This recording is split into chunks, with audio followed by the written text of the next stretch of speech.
And we're live. What's up, buttercups? I'm a little bit early because I like to be early to things because I think that that's the conscientious thing to do. Even the only person that I'm being early or late for is moi.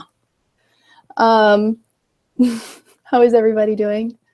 Really good? Good. It's 3 o'clock. We'll get rocking and rolling in like a minute or two. People are coming in. Let's get the chat box, group chat. Cool. So if you're in here, hi everybody. If you're in the States, happy Labor Day. I take it as such a compliment that you're here with me because everyone kind of knows this weekend, if you're in the States, is like the last weekend to like celebrate summer and stuff like that. And put my phone on silent. Hold on a second. So if you're not at the beach right now and instead you're on a mobile device, you're on your laptop and you're here talking to me, here's to you. I'm so happy that you're here. Beyond thrilled that this is working out. Look at everybody coming in. Hi, guys. So if you can, so here's the thing. So next, for the first few minutes, let's just kind of get like settled into some stuff. If you can chat in the little chat box thing, I would really love to see, because right now I'm not seeing anybody chatting, and that makes me nervous because Q&A is like one of the main portions of this, and I want everybody to be able to participate. So, let me see what I can do to kind of sort this out, because Google Hangout has changed some of their stuff, how they're doing it. And it might take a little bit of finagling, but that's cool. I'll tell you a little bit about my day so far. I just did a podcast interview with my friend and business coach, Jen Carrington, who I've talked about before on the channel. That's going to be coming out on Thursday. It was really, really fun. We talked for a really long time about all kinds of stuff. And sorry, I'm troubleshooting the chat feature with my sister, who's like playing like tech support with me. That's what's really good about. Sisters are really good for that. They're good for lots of other things too, but especially that. So yeah, so I'm going to be on Jen's Make It Happen podcast, talking about business and life and all kinds of good stuff. So I'll be sure to let everyone know when that comes out. What else? Oh my God, my life has completely changed in the past 24 hours because I discovered the Carly Rae Jepsen album, Emotion. Which, if you haven't listened to it, go to Spotify right now. Not right now, in like an hour when we're done. Go to Spotify and listen to Carly Rae Jepsen, Emotion. I'm particularly fond of Your Type and Gimme Love. If you are a fan of my videos, this album will just speak to your soul, because she just says so many things that I can feel and understand and identify with. It's really good. And I've heard like rumblings that it was good. I'm not a huge Carly Rae fan. I don't listen to a ton of pop music, but I'll tell you what. Hold on one second. Let's sort this out. Let's see if we can actually sort this out, you guys. Send an inline program, keyboard to available commands. So my sister's telling me that you guys are typing things and I can't see it, which is the most lamest. Let's take another minute or two to sort through this. And if you want to entertain yourself while I'm sorting this out, go listen to Carly Rae. It's very like 80s. It's like power pop. It reminds me kind of like Robin. It's really good. And I hope I'm not the only one who feels that way. So there's a whole slew of us in here, so I can't wait to get going on this. I definitely just want us to be able to do Q&A, right? If it doesn't work, if I never get this going, listen, I'm going to like shoot the shit, right? I'm going to like speak out what I have prepared. And if you want to type in your question to me, tweet at me, but don't do that yet. Do it like in a little bit. We'll see, because I really want to get this sorted.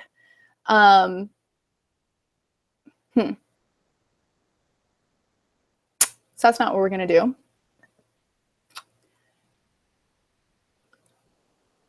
Google says, use the menu chat dots to pop out live chat in a new window for easy moderation. It's 3 vertical dots. Ooh, I don't see any of that. You know what I have to say? I wish that Google would stop changing their stuff, because they do that a lot. For easy moderation, to see a list of active chat users from last, use the menu. Oh my God. You guys know how I am about tech stuff. I mean, I am just like not thrilled about it. You know what I wonder? I wonder if I go to my YouTube page, if I can look at it that way. So let me go do that. And I promise we're going to get rocking and rolling. People are still coming in. This is totally fine and normal. And I also have really set the precedent that above and beyond for me, I want this to be like cool and fun and chill. So this is part of that, is like the reality of dealing with stuff on the internet, right? Means sometimes having to troubleshoot annoying tech things so you can connect with your people who probably have wonderful questions and comments and also probably love Carly Rae Jepsen. So that's all that I'm trying to do here. I'm beyond thrilled that you're here, if I didn't make that clear already. And I'm so thrilled. I have been talking about this over on Instagram a little bit. So if you've been following me for a while, or if you've been following me over on other social media platforms, you know that I'm not super active on Instagram, mostly just because I do not have the time or energy or creative bandwidth for it. So it's a little bit better for me to kind of like be lax on Instagram and social media and pour all of my energy into YouTube and like really, really push that agenda. And also obviously my one-on-one client work takes so much focus and priority. But since Instagram came out with the little snap stories, I have been all up on that. Like absolutely loving that. So it was on Friday, I connected with people and told them that hold on one second. And told them that I wanted to do a live stream today in lieu of a video because I haven't done one in forever. Oh, I think this might work. I'm figuring it out. I'm doing it in like the most jank way possible, but we're gonna get it. Stop, YouTube is talking to me. Oh my gosh, people, my happy people. Oh my God, I can see everybody's comments now and it makes me so excited and happy. Yay, hello from London. Hey, from Germany. St. Petersburg, Florida, from Philadelphia, Washington State, the Philippines. Y'all, my heart is like bursting a million times over from Peru. Hi from Romania. From Hong Kong, from Hungary. 2 people from Hungary back to back. Do you guys know each other? People are sending hearts from San Luis Obispo, California. Can we just do this for an hour? This is fun. This makes me feel like I'm on like a talk show. Like I'm like, you get a humpback whale. You get a humpback whale. From Dubai, from Morocco. You guys, listen to this. Like, feel it. I want us all to just actually connect that we're here live with each other, right? Jessie, what up, girl? I'm so happy you're here. That we're all here to connect with each other from all over the world. For some people right now, it is 9 p.m., 10 p.m., 11 p.m. For some people right now, it is tomorrow. Tessa from Boston, what up, girl? From, people right now, it's 12 o'clock in the afternoon, and we're all here for one common purpose, one common good, because like we want to, God, what do we want to do? That's the question I'm going to ask. Tell me what brought you here today. I want to see some of your answers. What made you come in and like clear out this hour in your calendar to come for this conversation? I really, really want to know. You'll see me taking sips of water because we know I am serious about hydration. What made you come here? What made you, we want to watch you, you're just so amazing. Well, that feels good. Putting off working out, also valid. My question I left you on Instagram. Hi, Keenan. Your fun energy. To empower women. You have so much insight. Tools to be the best me. I love that, Michelle. Just hearing you live. I know. I haven't done one of these in like, I saw on YouTube, because YouTube told me exactly 474 days. That's a lot of days. I haven't done a live stream. I need a dose of Amy to have a genuine conversation with you. Love your wonderful vibes. Maya, thank you so, so much. Learning to help myself and get alternate views about relationships. Also really cool. Wow. People are saying such wonderful, positive, supportive things. Because we're the best at putting things into perspective. Oh man, dental surgery, been in bed for 3 days. Wow. So my heart goes out to you. Like ice packs, ice cream, painkillers.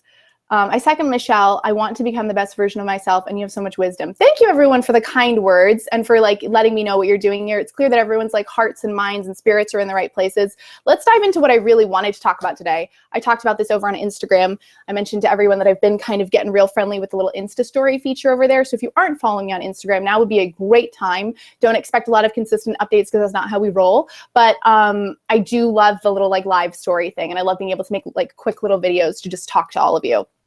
I want to say, oh God, everyone is just saying the most wonderful things. Are all water bottles big in America? See, I'm going to get really distracted by the chat feature, but I'm going to stay on task. If you've watched me live before, you know how this goes, because I'm like, point. Oh my God, now I just want to hang out with all of you. Back on track. So that's how this is going to go and flow. I like it that way. So I talked on Instagram earlier last week saying I wanted to do a series of videos, or at least talk a little bit more in depth about standards, the topic of standards, setting standards, maintaining standards, creating standards, making your standards higher, maybe for some people, maybe lowering your standards. I don't know that I would actually recommend that for the most part, but you never know. Everybody's different. I love talking about standards with my clients because I find it to be really clarifying and empowering for people. So for the first, I'm going to shoot for like 15, 20 minutes, right? So between now and at least the first half hour, I'll probably be diving into some stuff that I wanted to cover. And then I really want this to be Q&A. I'm going to answer as many questions as I can. I'm going to answer some questions that people already sent me on Instagram and on Twitter. And I'm also obviously going to be talking to you guys. So I just want to say this, because of the way the chat feature works, I can't like pull your question and mark it. Yeah, so don't type your question right now if you want me to see it, because I'm going to be talking mostly to the camera because I want to be talking to you. When we get to the Q&A portion, save it, type it, and I want to get through as many as I can. Cool? We all on board? Woohoo! Let's do it. Standards are so fascinating to me, right? Because the immediate reaction I think most of us have internally when we think about raising the bar for ourselves in terms of what we will and won't tolerate when it comes to dating, relationships, the opposite sex, is there's actually a lot of fear wrapped up in it. Like we feel like if we raise our standards and if we set the bar at a certain level and say, no, I know this is what I want, I know that this is what I need, I'm not going to compromise on this anymore. There's a feeling and a fear that arises that says, well, a few different ones. Let's go through some of the main ones. One being, what if nobody can meet my needs? What if I set my standards? What if I raise the bar and nobody can clear the bar? That there's a feeling that's coming from a place of scarcity, right? That like, maybe all of my experiences or the majority of my experiences have been disappointing. So what's the likelihood if I actually like make my standards even more specific for myself and I communicate them effectively, what are the odds anyone's going to be able to do that? That's one fear that pops up. I'll never end up with anybody. Another fear that comes up is something that's a little bit related to our self-worth, where we say like, well, who am I to ask for these things? Why should I deserve this kind of partner or this kind of relationship when I know so many other people who don't have that? Or, you know, my friends are all like complaining and whining about the same experiences that I'm having. Like, why should I set the standard? Why should I have to do that? Shouldn't like the right person just show up? There's a feeling of kind of like helplessness and unworthiness and discomfort around really getting specific and clear about what that is. Another big thing that comes up for a lot of people is, what the fuck are my standards? Hell, I don't know what my standards are. I don't know. Like, I hope he has a clean shirt on. Like, please don't call me a different name in bed. Like, I mean, for a lot of us, if we don't carve out the time to really get clear and specific about what our standards and preferences are for a potential partner, it's like this amorphous kind of thing that's just floating around, and we're like, well, I kind of like it really bad, but I kind of don't really know if I care that much, or like, it's really, really backwards, the relationship that we have with standards. So we're scared of it. Most of us don't feel worthy. And then, what was the last point that I just made? Oh, and we're just unclear. We're just unclear and we're confused. So what I want to dive into a little bit today is, one, some of the best ways I know and that you can clarify your standards, things that I do with my clients one-on-one, things that I've done myself in my own life, or that, God, I've recommended to my friends who at this point are like, I love it, Amy, but please like relax a little bit. And also things, how we can start to shift our relationship and empower ourselves to recognize that having standards and preferences and a certain bar that you set when it comes to what you will and won't tolerate is, in my mind, probably the single most empowering, liberating, exciting things that you can do for yourself in your pursuit of love. And I like to use metaphors, as you know, always, because I think it really clarifies. And, you know, I sort of talk about, remember a couple of weeks ago, I did a video on the spark. And what did I say? I talked about shopping, right? Now I want you to consider for a moment what it's like when you go to a store and you need to get something, but you don't really know what you're looking for, right? Like you're kind of just like, you know, I'm going to go shopping. We'll see what strikes my fancy. I don't know. I could be surprised. You walk into the store and it can feel, you know, depending on what your energy is like and what you're interested in, depending on the store. Some stores you walk into and am I right? It's like, oh my God, does anybody actually work here? Because this is a disaster. This is a total mess. It can feel a little bit overwhelming. And if people come over to you and they're like, hi, are you looking for something today? And you're like, no, I'm just browsing. I don't really know.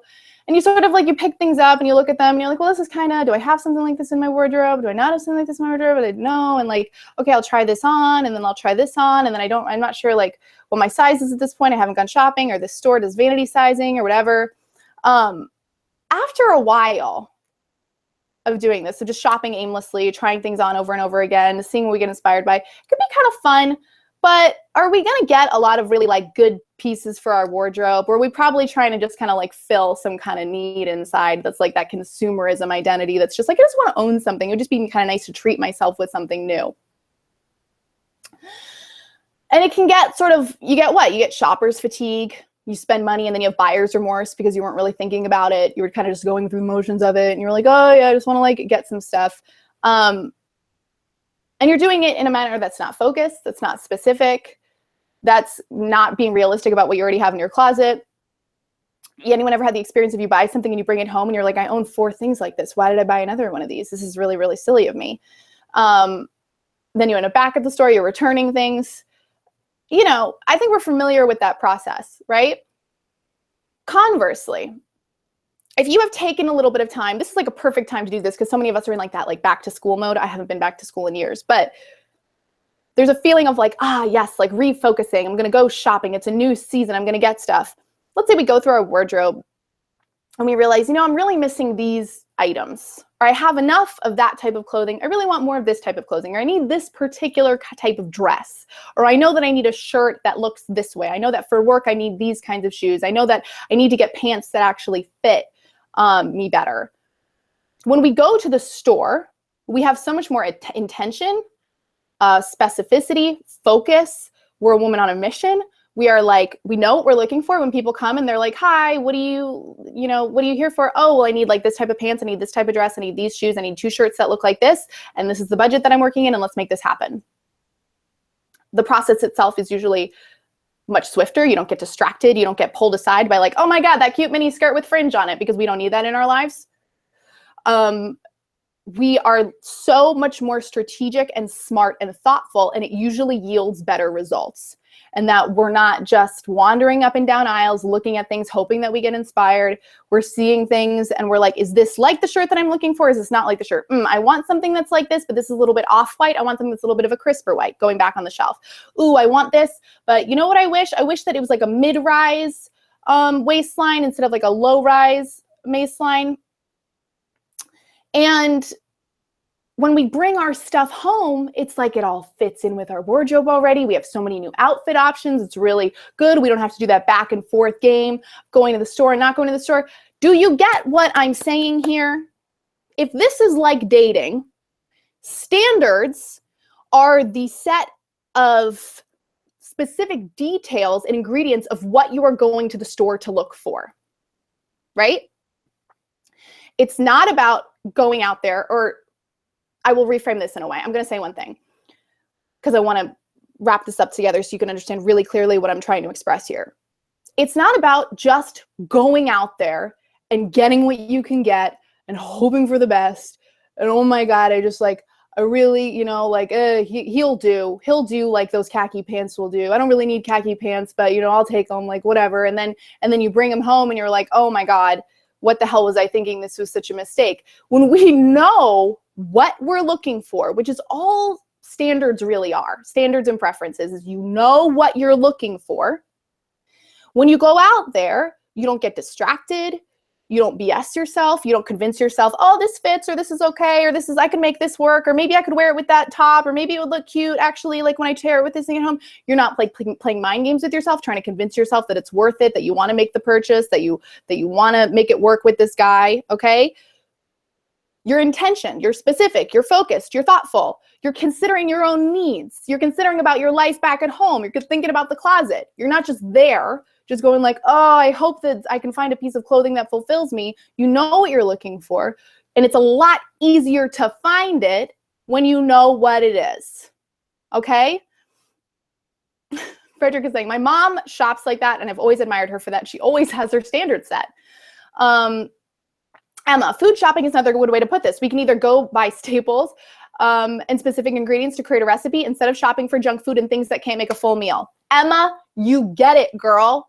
Because it's so, how many of us have gone to the grocery store without a list? And how overwhelmed do you get? And how much are you like, Pop-Tarts? I need Pop-Tarts. You do not need Pop-Tarts. And when it comes to, if we are shopping, and this is when the metaphor starts breaking apart because I start getting uncomfortable when I'm talking about shopping for men. But if you're shopping for a partner, one of the worst things you can do is go out in the world without a list, because you will, like, it's a grab bag of take what I can get. Oh, Pop-Tarts look good. Do they really? Are you going to be happy to have those Pop-Tarts when you get home? I would wager like maybe not the best decision, as opposed to being like, you know what I need this week? I know I need eggs. I know I need, Emma, I know Emma really killed it with that analogy, didn't she?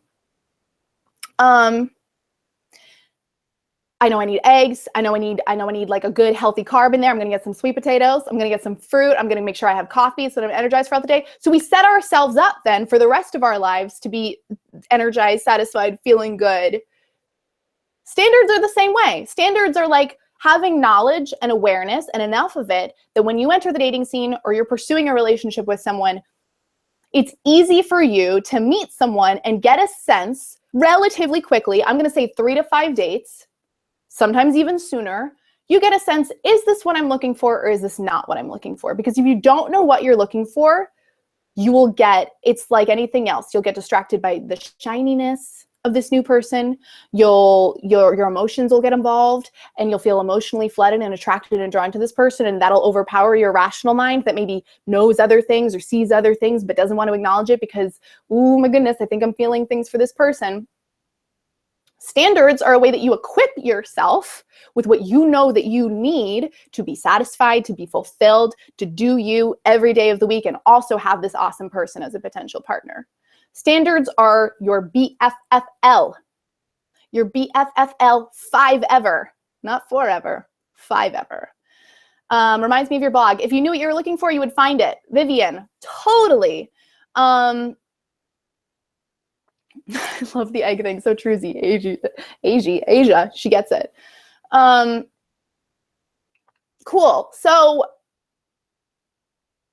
I hope that clarifies a little bit of just how standards can actually make things easier for you. But now we're bumping up against the next reality, which is that if we set a certain standard, right? Everyone thinks, oh my God, I'm going to have to like be a little bit pickier. Like if I set a standard that, let's say that I decide for myself, I decide I need someone who is really, really good at mutual communication, meaning we're both putting equal amounts of effort into connecting with the other person, setting up the next time we're going to see each other. When I text, they respond. I don't feel like they're like, you know, I'm on the back burner. I don't feel like we're playing games. Communication, huge standard for me. And I'm saying that as an example. Communication is a big standard for most people.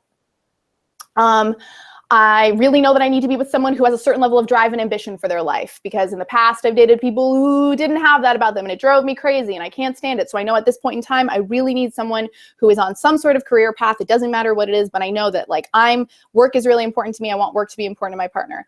Let's say that you decide that for yourself that a certain religion or spiritual background is a big standard for you. That it's like, I want someone who can share my faith with me to a certain extent. I know that that's a certain standard that I need, that I've slacked on in the past and it's never worked out.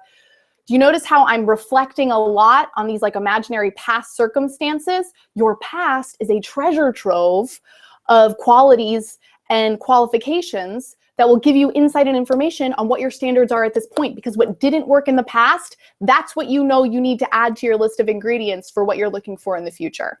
So it's a great way. Mine your past experiences. Mine your experiences with guys that disappointed you, broke your heart, devastated, things just didn't work out. You couldn't make it work. Why couldn't you make it work? It probably relates to your standards. Maybe you could not handle the fact that he was late all the time.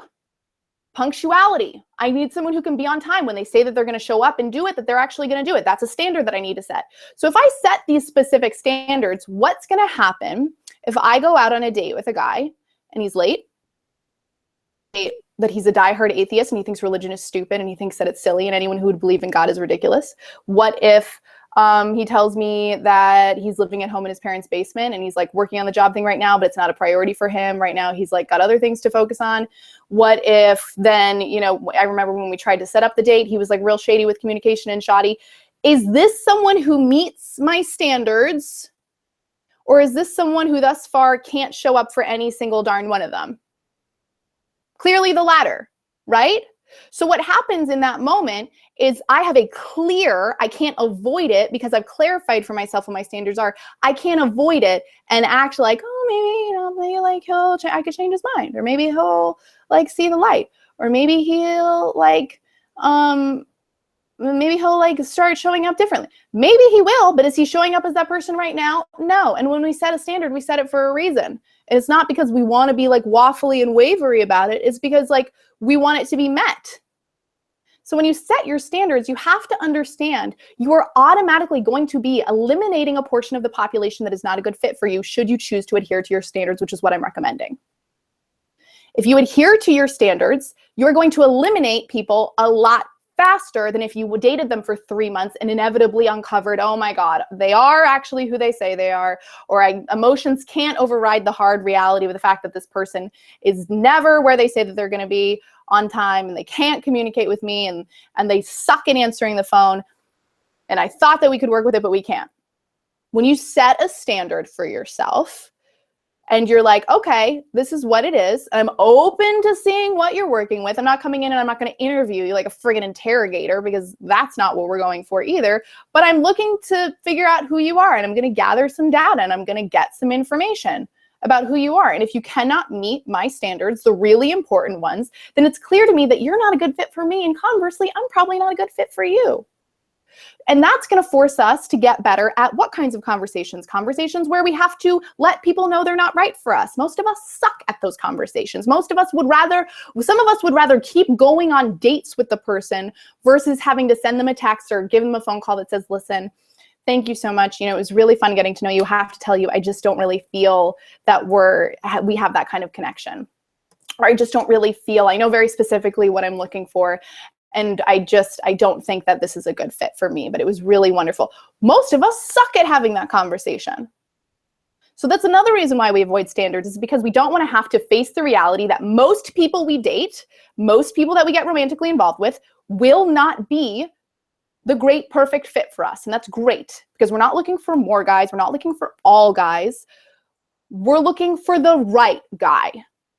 And the right guy for you will be happy to meet and potentially even exceed your standards.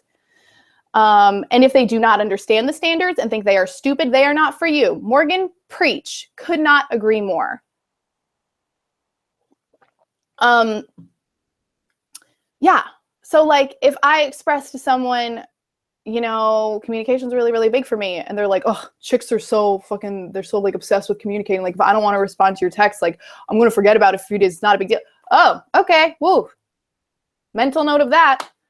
Clearly I struck a nerve there. So I'm going to go ahead and like peace out. Doesn't seem like this is a good situation for me. So we have to face the fact that our standards are going to work for us if we adhere to them, and that they will eliminate more quickly than not the people who aren't right for us. But that means that we need to put our like big girl pants on, our big boy pants on, and recognize I'm going to have to stick to them, and I'm going to have to be real with myself and real with this person if they're not a good fit for me. And I can't pretend anymore. And I'm not going to act like that things are fine that aren't fine. It's almost 3:30 on the dot. How are we doing? I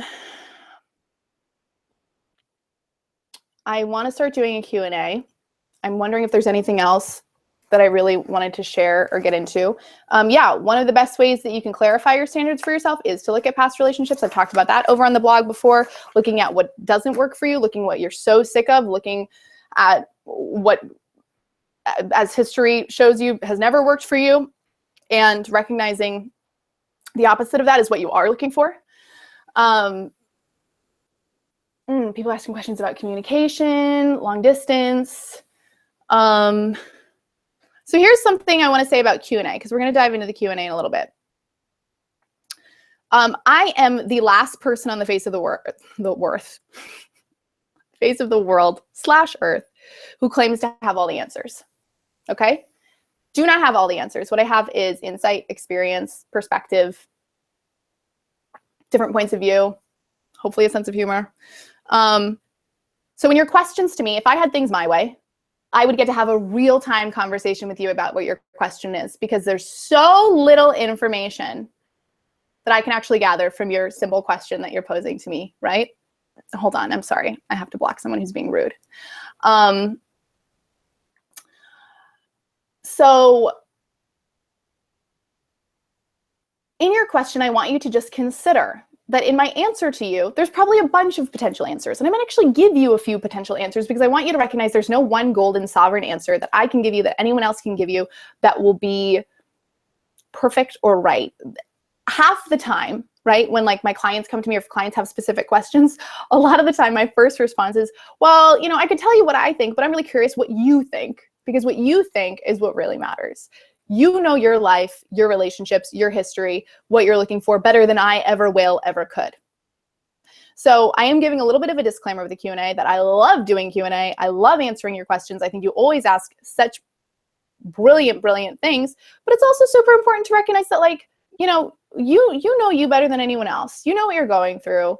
I will do my absolute best to provide a little bit of insight. But you know, don't take, if my answer does not sit well with you, sir, and that's okay too. But let's chat ski a little bit.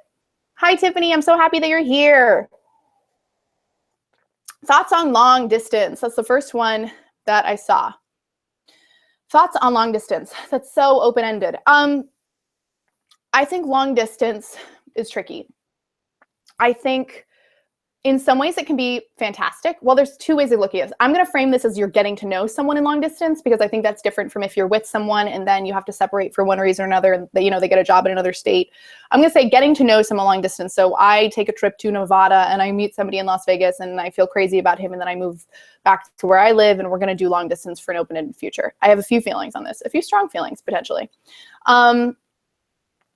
Number one, I would say I think it's, in some ways it can be good because you're forced to communicate and you're not going to have as much of the physical relationship potentially overriding that informational phase where you're sorting out who this person is and what the connection is like.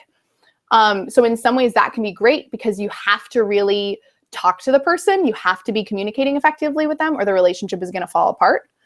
It just simply won't work because you're at a distance with each other. So that can be really good. With that said, the main thing I have seen come up time and time again for myself, with my clients, is that what occurs a lot of times in long distance relations is what I call honeymooning.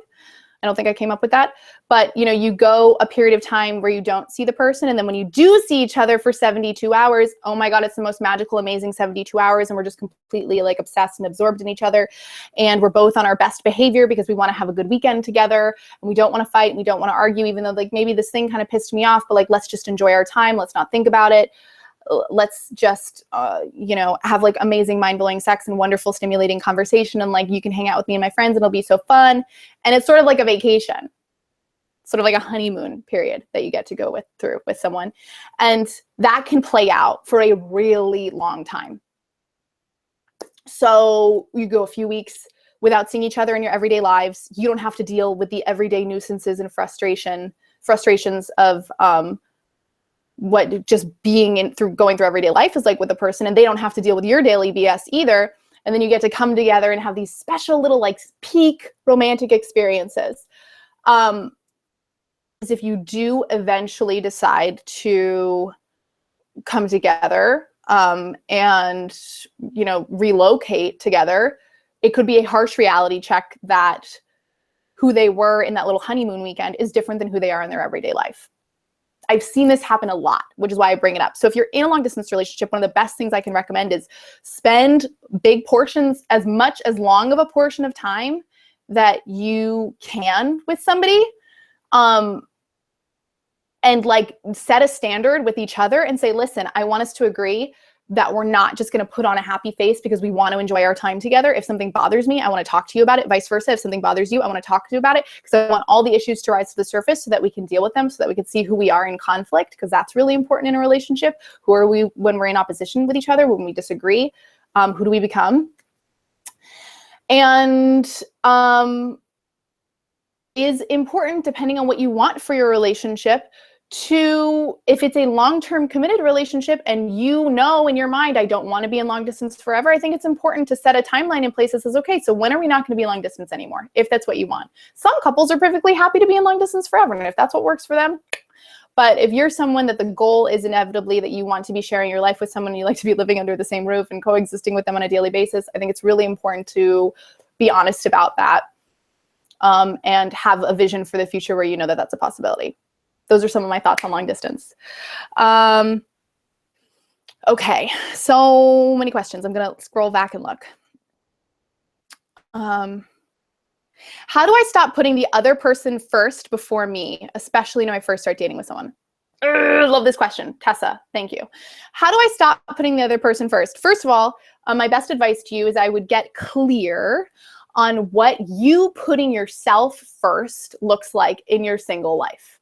So that's actually something that I would set as an intention, as like a daily exercise, a weekly exercise. If I was putting myself first today, if I was putting myself first this week, what would I do? What would get put on the calendar? What would be my non-negotiables? How would I show up? When I am putting myself first, what does that mean? Because it's a phrase that we throw around a lot. I throw it around a lot too. If we don't know specifically what that looks like for us, it's not going to do much for us. So we really want to get clear about what putting yourself first means. For me, putting myself first is making sure that I have enough alone time, because I can be very introverted and I like having some time that's spent like just me with me, like goofing off or working on a project or reading a book or relaxing or watching YouTube videos. Me putting myself first is carving out space and time for that. Me putting myself first is having exercise a certain number of days a week. Me putting myself first is making sure that I'm eating healthy. Me putting myself first is making sure I have time with friends. So that right? So if I have like my list, or like I know what my week looks like, what my month looks like when I'm putting myself first, when another person enters the picture, I have to have a little conversation with myself and remind myself, we are not going to let these things fall to the wayside just because this other person's in the picture. Because putting ourselves first is an act of self-love. It's an act of self-care. It's an understanding that I am, I need to be taken care of just as much as anybody else, and I'm really good at taking care of myself.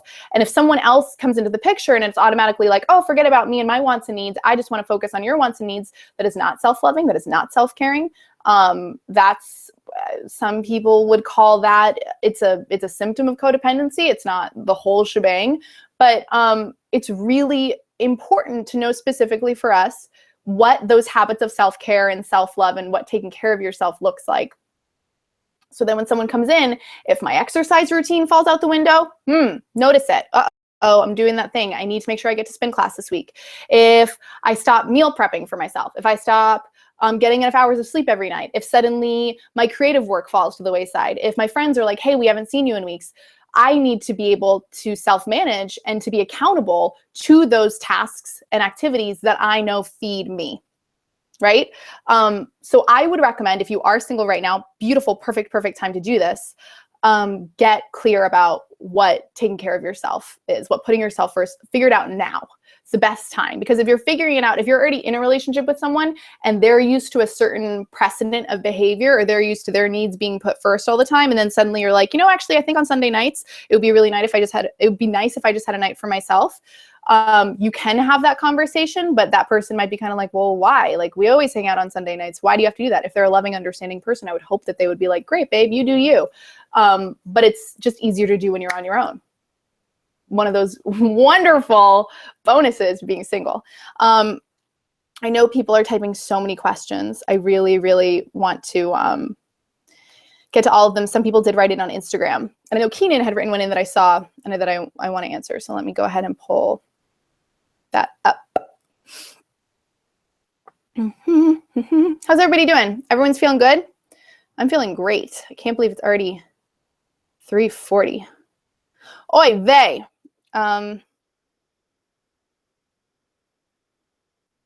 Okay. I love this question. And this was something I had said I was going to answer.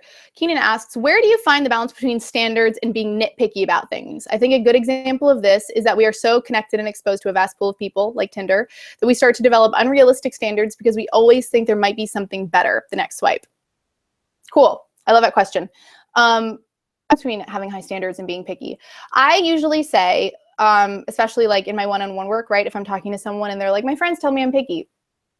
If you think you might be picky, or if you think that your standards are too high, the litmus test for me is that for any standard that you have, and I actually recommend writing it down for yourself, because then it's actually clear and in front of you. You can't ignore it anymore. Go through each one and say why it's important to you and what it creates for you and for the relationship. Why is this standard important to me? What does it create? And if you are having a really hard time coming up with stuff, if it feels kind of like, well, I don't know, I just like it, or I don't know, I just think, I would challenge that standard a little bit, because pickiness is if you've watched this video before, it's a form of a system for staying single. That was a video. System for staying single. Are you keeping yourself single? I think that's what I called it. Pickiness is creating such an elaborate hoop that a person would have to jump through that it feels like you're setting yourself apart, so you don't actually have to deal with the reality that all human beings have strengths and weaknesses. Some people are really, really great. Some people really, really suck. Most people are a mix of both. Most people are great in some areas and suck in some other areas. Don't we all? So being picky and thinking there's always something better, it's a way of protecting yourself. It's a way of having to deal with the fact that nobody's perfect. And standards and preferences are about recognizing realistically what you know you need to be the version of yourself that you want to be in relationships, to have the kind of life that you want to have. And being picky, like if you're someone who's like, I want someone who drives this type of car. So why is that so important to you? Because cars, I just think that type of car is like really cool, or I just think like, I just know that like, I'm always attracted to guys who drive that type of car. What does it create for you in the relationship? I would feel like cool and powerful and neato driving around that type of car. I would like question that kind of stuff. I would be like, if it's not qualitative in the sense that it's not like something that someone can possess, that's something that's values-based or virtues-based, where it's like, I know that I want and need someone who's a really, really good listener. Why is that important to me? Because I'm someone who really needs to like process things. And it's always been a problem if I end up with someone who I can't process things with. It's really challenging. So I know I need someone who's open and responsive to communication. And what does that create for me in the relationship? It's a sense of intimacy and closeness where I feel like we can be vulnerable with each other. We can be transparent with each other. I can really fully express myself to this person. Awesome. Direct evidence. If you can tell me why it's important to you and what it creates, I'm going to be a lot, and you can like back it up, right? I'm going to be a lot more likely to say like, okay, cool. Sounds like that's important to you. Yeah. Keenan, I hope that someone answered your question. I think to add to that, it should be beneficial to make sure that you're creating the same value as well, right? Totally. Yeah. Two-way street. I think I've talked about this before too, that like, I talked about it in a Friday freestyle from a conversation I had with a client, where it's like, you really can't be asking for things that you yourself are incapable of. If I really want someone who's a great listener, hell, I better be sure to really like put on my listening hat and be prepared to listen. If I want someone who is driven, who's ambitious, who's career focused and motivated, hell, I better make sure that I'm showing up that way too to the party, you know, that like I have drive, that I have ambition, that I can be motivated. It's kind of bullshitty, right? When we go around looking in the world for people who have qualities and things that we ourselves are incapable of, in my opinion. Okay, cool. Gonna look for some more questions. How are we doing on time? A lot of people are really, really interested in my relationship status, which is really of no consequence.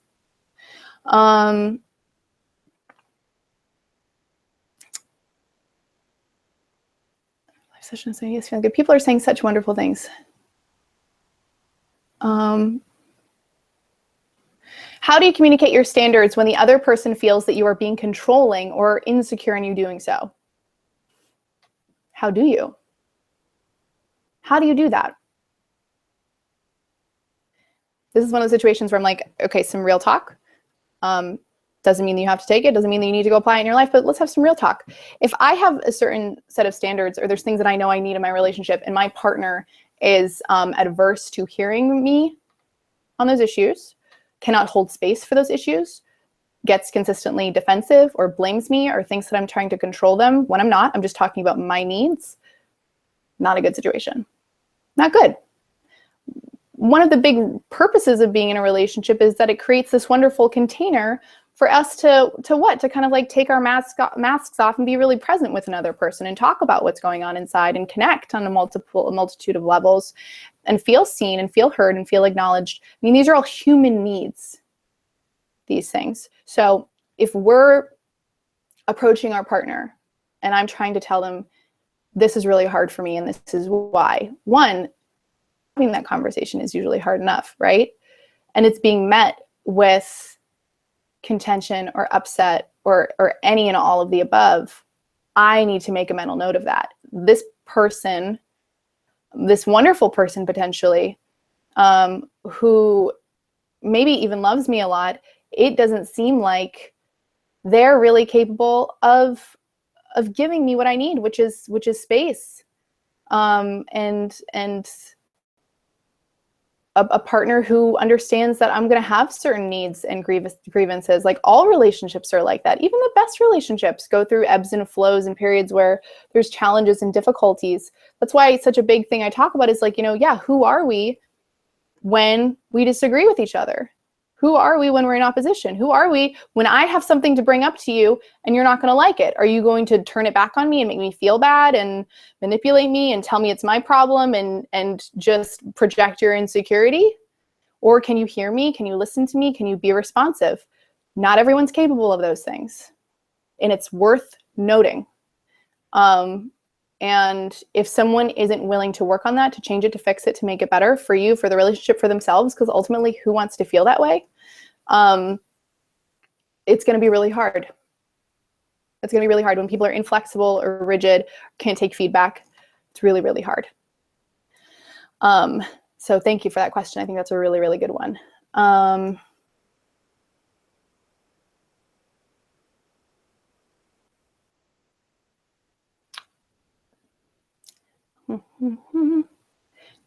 Miriam, do you need to have standards for casual dating or hookups? That's a really good question. I think maybe you'd have a different set of standards, actually, which is kind of fun to think about because I don't talk enough. I'm always so like relationship focused. I don't really talk about casual dating and hookups. I would almost have like a different set of standards. Like if I was really clear that for me right now,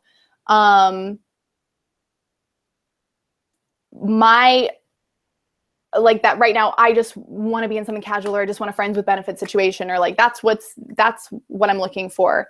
My standards are probably going to be really different in that when I'm sort of getting to know someone, I'm going to want to get really clear about what they're looking for.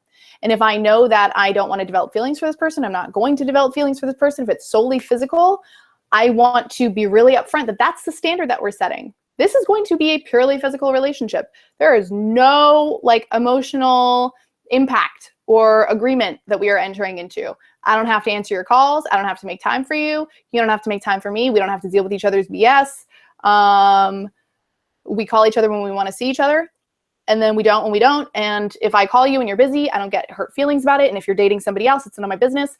I mean, those are a different set of standards, right? So I would want to communicate that and express that and be clear about that, because I would want the other person, if that wasn't what they wanted or wasn't what they were looking for,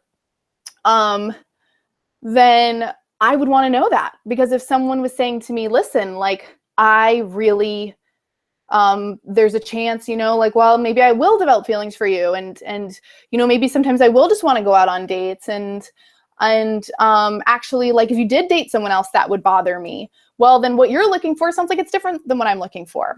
And here's the thing about standards and preferences is, like, it's not about that some standards are better than others or some are like healthier than others.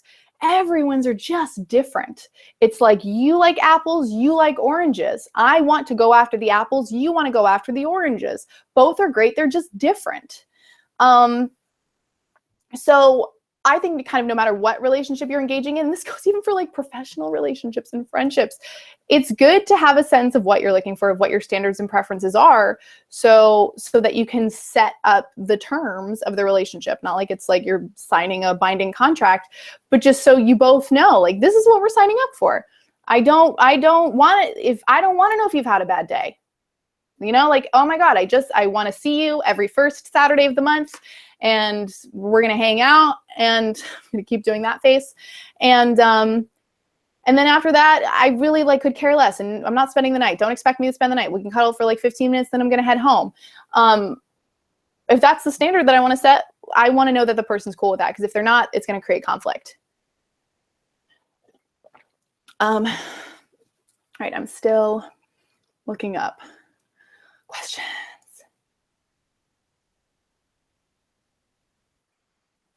Jasmine, every guy I've ever liked, I just mean every guy that you've ever liked or been into has rejected you in some form or fashion. How do I get out of the rejection mindset? I've done a few videos on this topic. I'm going to give a little bit of like tough-ish, I don't know if it's tough love, really. The first thing that I want to say is, for me, when someone rejects me, and it's taken a long time for me to feel this way, for me to like rework this, when someone rejects me or doesn't pursue me or doesn't call me, I actually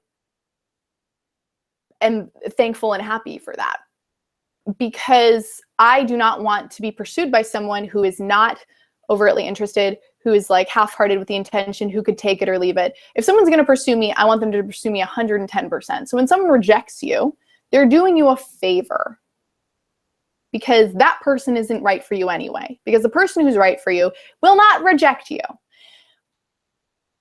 There's so many layers to this. Part two, if I am being rejected and it's like killing and breaking my spirit, I have to do some work on myself a little bit in my awesome single girl life and figure out, what is it that pains me so much about that rejection? And how can I work on healing that and filling that up for myself, so that I don't feel, so my self-worth doesn't feel dependent on other people's approval and validation. Do you see what I'm saying there? That it's like someone rejecting you might not have anything to do with you. I would argue most of the time, it probably doesn't have anything to do with you. When I think about the people that I've rejected in my life, they were probably great people. They just weren't great people for me. It had more to do with me and what I was looking for than who they were. You know what I mean? Sometimes, yeah, you've got like your average asshat, but for the most part, it's more about what's going on with the other person and where they are in their lives and what they're looking for. And it might have nothing to do with you. And that's hard to hear when you're the one being rejected, but we make it about us, and we think that because this other person didn't choose us, something is wrong with me, I'm undesirable, I'm unlovable, and that is a wound that we want to work on healing. That's a wound that we all have that I believe ever gets completely healed, but it's something that we can work on healing and start understanding and have more respect and awareness of, so that we can have a sense of self-worth and confidence in ourselves and capability in ourselves and resilience in ourselves and knowledge of who we are and faith in our understanding that the right person, it will choose me and the wrong person will reject me. And I'm glad that that's how it works. We want to be going for that mindset, for that heart space. And then we don't feel like we're getting so like knocked around by rejection. Then when someone rejects me, when I'm in a place where I feel so flippin' fantastic, flying good with me in my life, and I'm deeply satisfied. And again, I said I have a sense of resilience and faith and understanding that the right person, it's not going to be a struggle. They will choose me for the right reasons. I don't want to be pursued by the wrong people. I don't want people to just choose me because I have this arbitrary need to get their approval or attention or validation. I don't want to feed that beast anymore. That's my ego. It's not my friend. It's so much more fun because it takes a lot of the fear out of it. And when we're approaching relationships or guys or dating or wanting to talk to the cutie at the bar, we're not riddled with this, I hope they pick me, I hope they pick me, I hope they pick me. I did a mantra Monday like this. I hope he likes me. Hold up. Do I even like him? It's about putting the focus back on us and not letting someone else have power over how we view ourselves. Part 3. That's part 2. Part 3. If it continuously feels like I am being rejected for the same reason, or I'm getting like specific feedback that something isn't working in my relationships, or I'm dating someone and time again, they're telling me the same thing, or I'm having the same experience, we really want to notice what the details of that are. Like, why aren't these relationships working? Why are they, I hate the word failure, but it's what's coming to me, failing? We really, oh, Andrew, I see your question. I'm going to remember to answer that. We really want to tune into that pattern in that cycle, right? So I'm trying to think of a good example. Let's say consistently,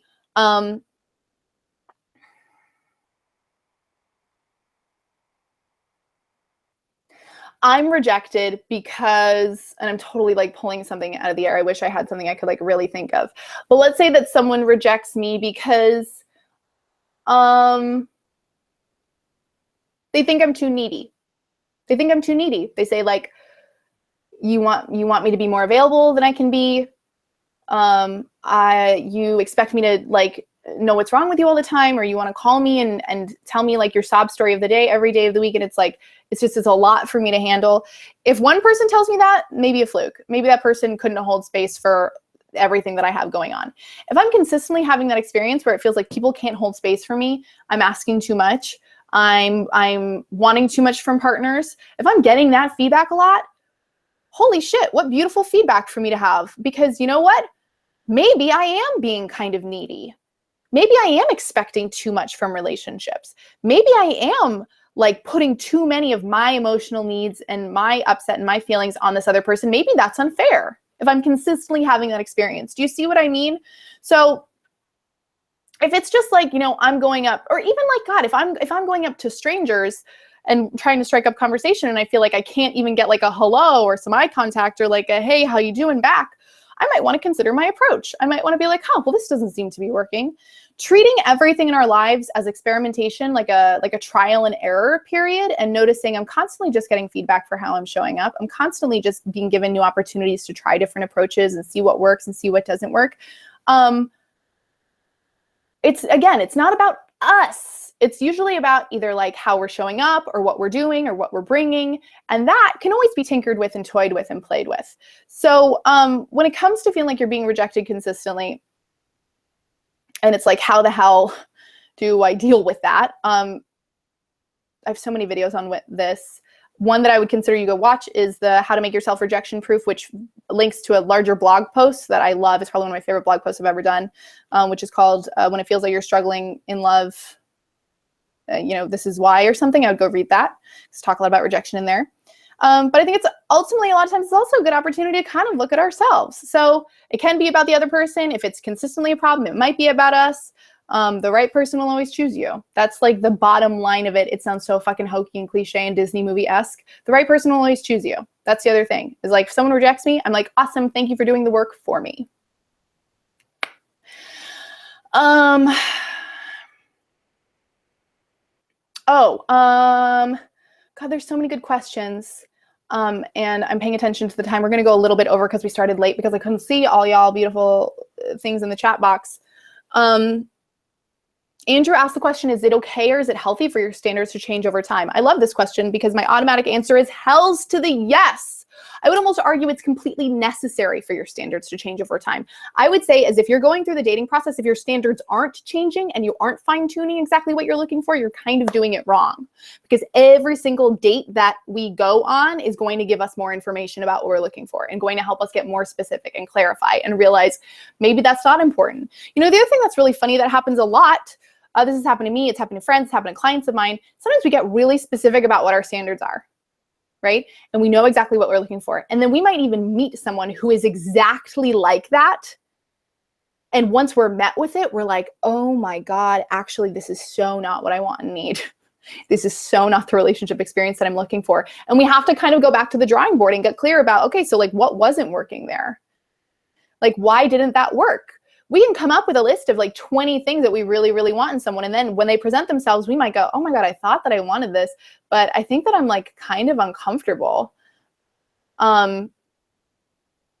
Or like, I think that, you know, I know that I wanted someone who could be like emotionally transparent or vulnerable or honest with me, but this feels like it's like a bit much. I think maybe I need more of a balance, or I need to figure out why this is uncomfortable for me. I mean, it's never done, y'all. It's like never done, but which is why I think Andrew's question is great. I really think our standards should fluctuate. I think we should constantly be getting clearer. I think that every failed relationship, every dating experience, every heartbreak is an opportunity to just clarify further and further what your standards and preferences are.